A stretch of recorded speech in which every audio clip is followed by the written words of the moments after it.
Okay. Well, welcome everyone to this week's News in Review with the Sustain.Life Sustainability team.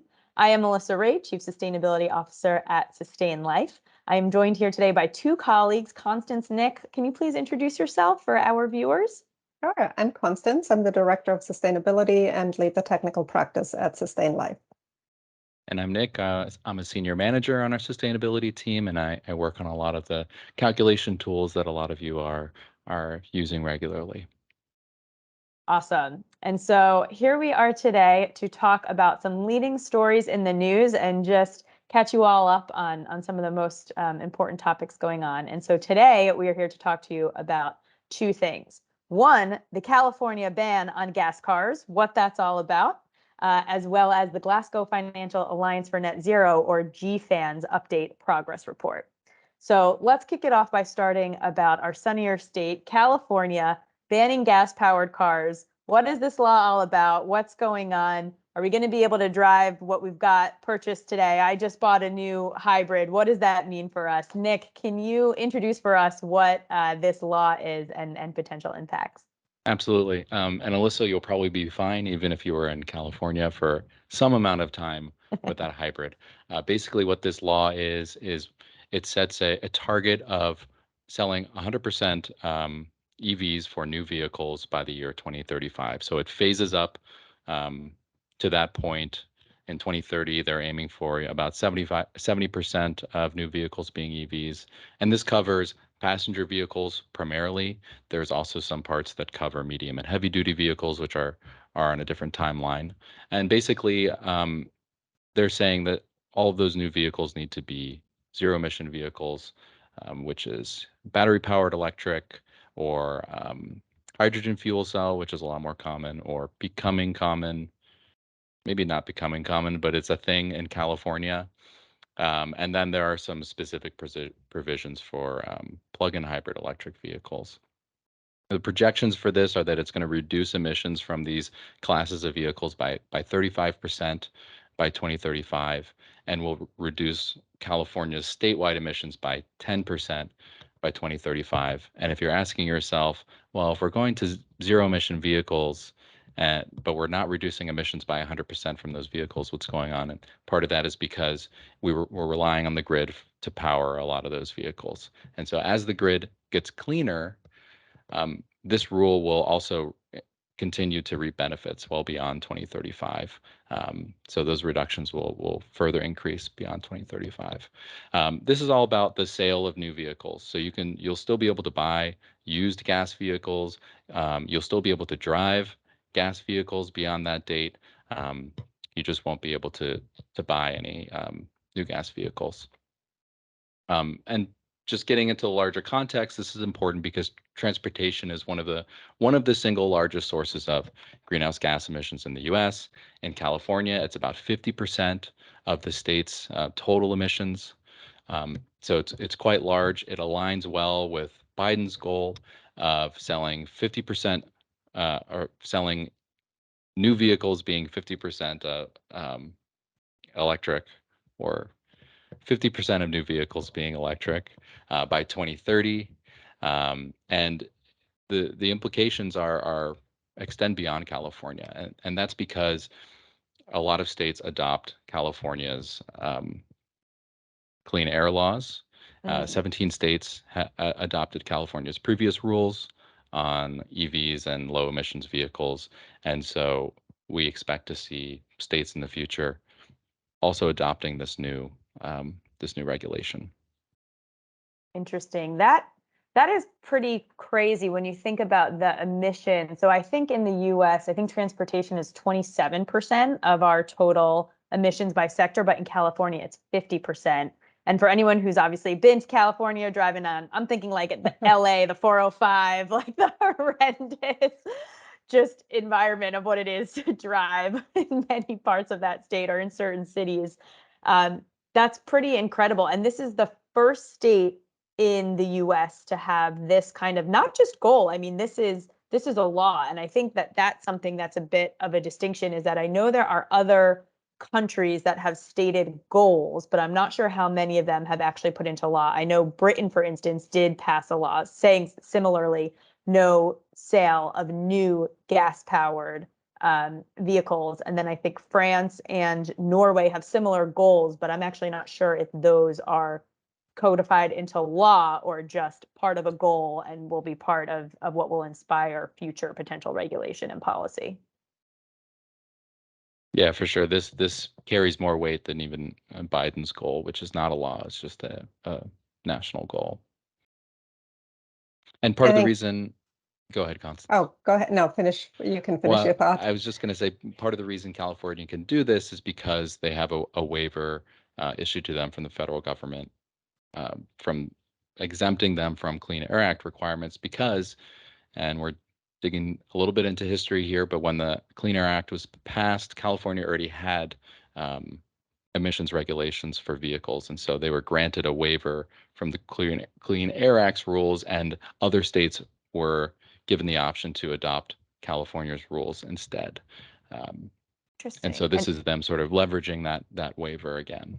So is it fair to say that when the Clean Air Act was initially passed, that the existing emissions rules in California were more aggressive or ambitious than what was in the Clean Air Act, and that's why they got the waiver that said, okay, California, you don't need to comply with this. You've got your own thing. It, further supports this goal. Yeah, they were. California wanted to have stricter emissions limits because they are such a populous state. And so the effects of transportation obviously are disproportionate compared to other states. And that waiver has actually been renewed over 100 times since 1970. And what's really interesting, as Nick was just saying, there are over a dozen states who follow the California rules, but there are also 17 states who immediately sued the EPA over this waiver in order not to have to follow it. And of course, the argument behind it is that it's going to raise expenses of car manufacturing if this waiver stays in place. And this lawsuit, by the way, is led by the state of Ohio, but there are a number of southern and Midwestern states that joined it. And basically, it's claiming that this is a violation of the Constitution because California is not being treated equally to all other states, which is kind of an interesting argument when you think about that state funding also doesn't go to all states equally. So I don't know how strong of a case that would be. But yeah, the waiver was also revoked. I'm sure you remember this by the former administration and then reinstated by the current administration. So there's been some controversy around this already. A little bit of whiplash, both inside and outside of the car. I don't know if that pun landed. Was that good? Whiplash? It landed. A+. And then just also thinking, I was reading some studies, I think the American Lung Association put this out, that this oftentimes you have a climate or environmental policy, sometimes not conflicting with, but not always aligning completely with a health policy. Like thinking, for instance, this is a tangent, but thinking about when COVID hit, a lot of the air filtration in buildings or in interior environments, a lot of folks that had to be in buildings wanted to have extra air filtration, which of course, the more you filter air, the more you have to power the equipment to pull the air through the filters, the more outside air you bring in, the more energy you have to expend to condition that air. And so there was this imbalance between the public health protection and the energy efficiency of conditioning and powering buildings. And this is, we're seeing this on the other side of actual alignment between the public health and the environmental health, because the emissions from combustion cars of traditional gas powered cars has huge health impacts. I mean, all the particulate matter and NOx and SOx and the photochemical smog and everything that comes, huge health impacts. And I think American Lung Association had estimated that between 2020 and 2050, specifically from this law, that they would generate more than $1.2 trillion in public health benefits from a reduction in the pollution and the particulates and the asthmatic and respiratory health impacts of that kind of pollution. And I think they also said, is it over 100,000 premature deaths from similar illnesses? That's pretty amazing. And that's basically what the EPA is saying too. Look, this waiver has been around for so many years and has actually led to health benefits for all Americans by having California be an early adopter of this clean technology, which other states then followed. Mm-hmm. Mm-hmm. And it also brings back into question, there's actually a blog article that I'm sure we can link in the comments when we post this, but that we put out a couple weeks ago, but about the combination of local legislation and federal sweeping legislation in terms of furthering climate goals and greater agendas. And I think we're seeing this in very real time through this regulation, in that, Biden has his plan for the 50% reduction of gas sale new cars. And there's our federal goal. Again, not legislation, not a law, but a goal. And here you have a more local jurisdiction, state of California, coming in with their progressive, ambitious law. And that's going to serve as an example, not just for other states, but for potential future federal legislation and policy. And so we're seeing that, I think, play out in very real time. Very cool. Okay, well, I think that's really exciting. I'm glad I can still drive my hybrid. Not that I live in California, but a huge step forward. Oh, one other thing I want to talk about here.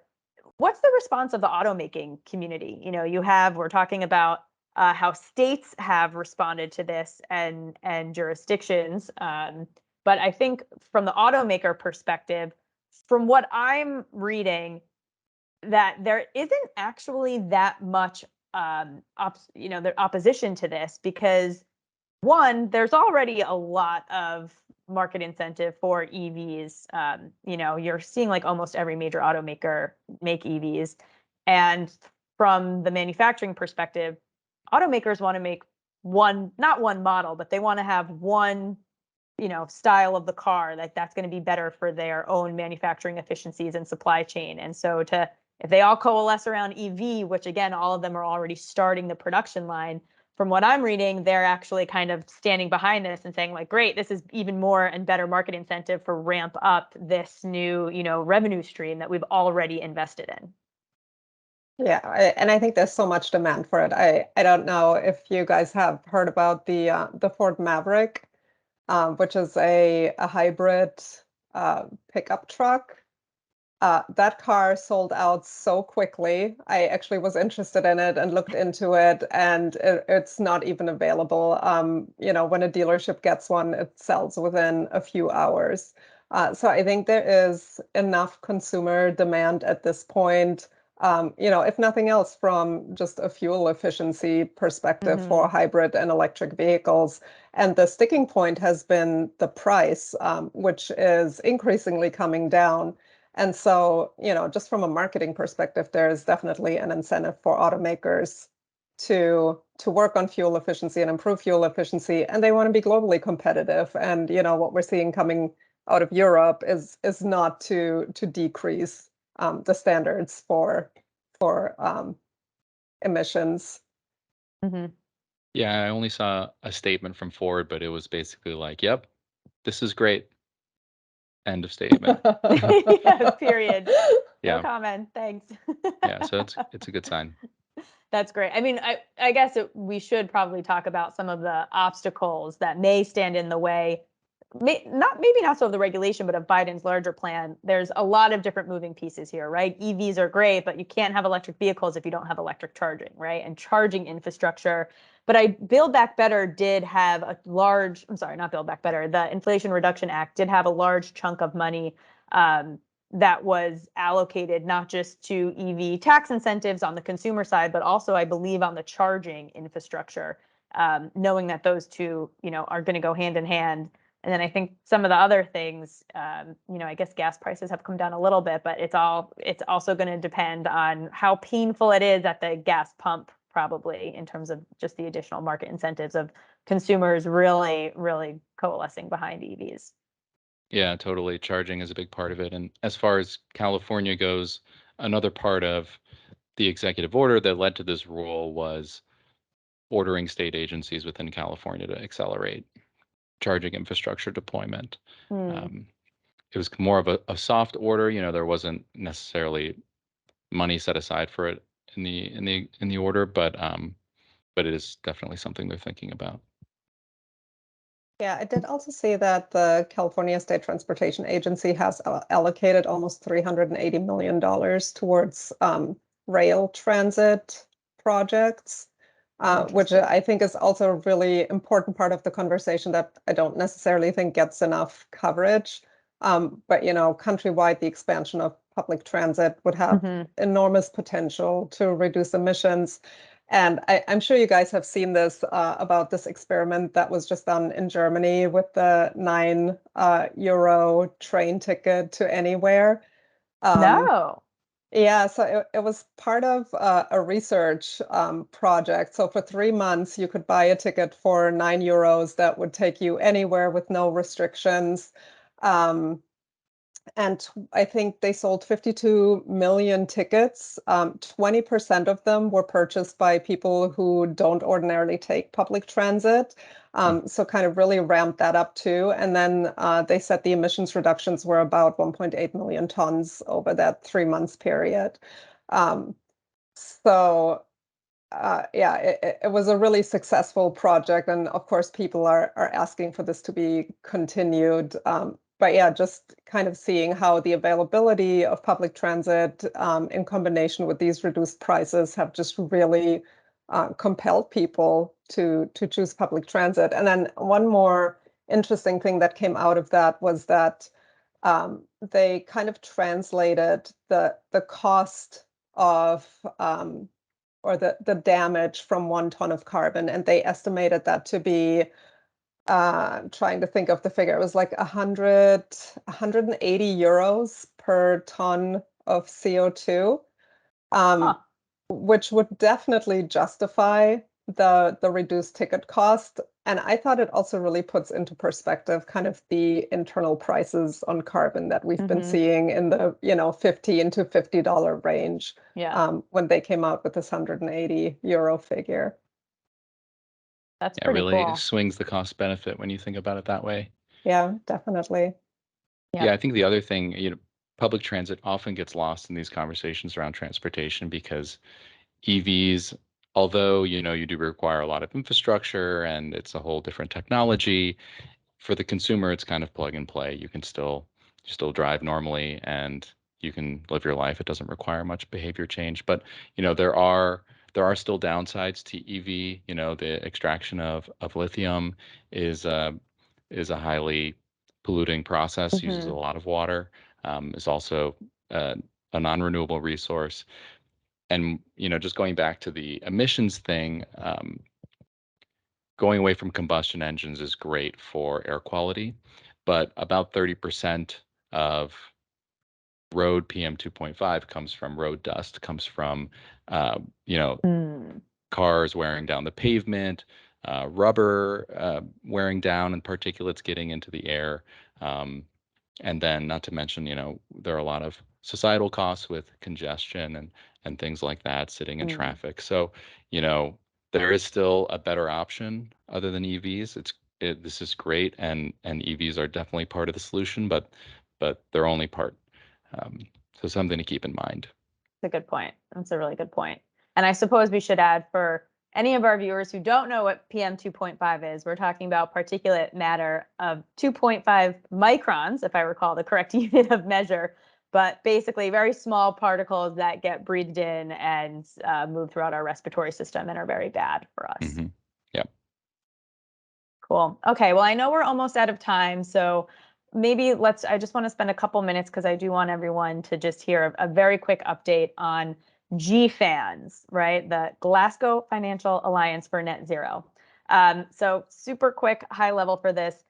GFANZ is a voluntary group of financial institutions that coalesced around COP26, and they essentially have a common goal of striving for the transition to global net zero.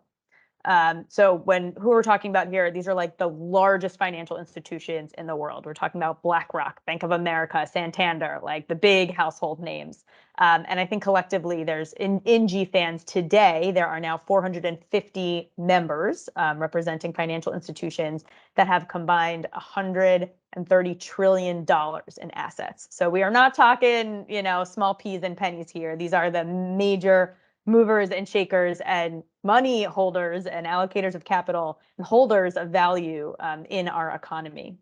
And just, I'm going to borrow actually some verbiage from a good Guardian article that I read that we can also link here. But that membership to GFANZ, colloquially, it's kind of viewed as a green stamp of approval. And so what we're going to talk about here quickly with the update is basically, you get the reputation of saying we align with a 1.5 degree warming scenario. We have these net zero transition plans of how we're going to be part of that solution. And the question is like, are they really? And so basically, there's been an update to the GFANZ report. I think at first, the kind of guidelines and framework around this were a little loose. It was a little ambiguous. It's relatively new. Like I said, came together in April 2021. And so there was this update a little bit over a year later in June 2022. And the goal of it was to further clarify and put some more meat and like prescriptive guidelines on the bones of what it means to be part of this organization and what you have to do. And at a very high level, all of these members have basically coalesced around using science-based emissions reduction targets across all scopes to get to net zero by 2050. And by 2030, have interim goals and transition plans for around a 50% reduction. So not only do you have to have your big lofty goal of how you're going to get to net zero by 2050, but you actually have to, by 2030, have made a lot of progress towards that and talk about what your plan is and your performance to date. And so this new guidance that they put out has some benefits and some discouraging points. And I think big picture, the benefits were that it did add some more prescription and clarification on what these members need to do and how they need to do it. But the big thing, and we can continue this conversation another time, but the big thing that everyone is up in arms about and very upset about is that in this 113-page document, they basically said that not only can the institutions that are supporting net zero and aligned with this transition plan, not only can they keep their current coal, oil, and gas investments, but they can continue to invest in new coal, oil, and gas fossil fuel projects through June 2023. And why is that a really big deal? Because when you're talking about $130 trillion in collective assets funding new coal and fossil fuel power plants, you're basically signing up to stay dependent on coal and those fossil fuels for decades more because you just invested all this money in financing and building a new plant. And so that's very, very upsetting. I think one important stat to call in is that it's also a huge contradiction to the IEA's net zero roadmap for 2050, which very clearly states you should not be investing in new fossil fuel, oil, gas, coal projects beyond 2021. And so I think we can maybe chat about this in greater detail on another episode, so to speak. But this is important because you have here, again, these big, notable leading financial institutions who have all really rallied behind net zero. And then you've got this one little line that says, yeah, that's our plan, that's our idea, but not now. Yeah, it makes you wonder about how much sort of world politics is factored into this, and because we know that fossil fuel supply has been constrained in most of the world, and whether that may have been a factor in extending this sort of deadline. Yeah, I think it's fair. I think some of the questions that maybe we can dig into, are around exactly that, like what degree the current, energy crisis, has to play in this, as well as, these financial institutions do have a fiduciary responsibility to their shareholders, right, and their investors of what they have to do as an allocator and steward of that capital. And so there are macro global economic things in play here that perhaps that's a defense. I'm not saying it is, but I think, those are questions that we can ask ourselves, and we'll continue to dig in on this and what this really means. Awesome. Cool. All right. Well, that's what we have for you all this week. We hope you enjoyed. We will see you next week for more sustainability in the news.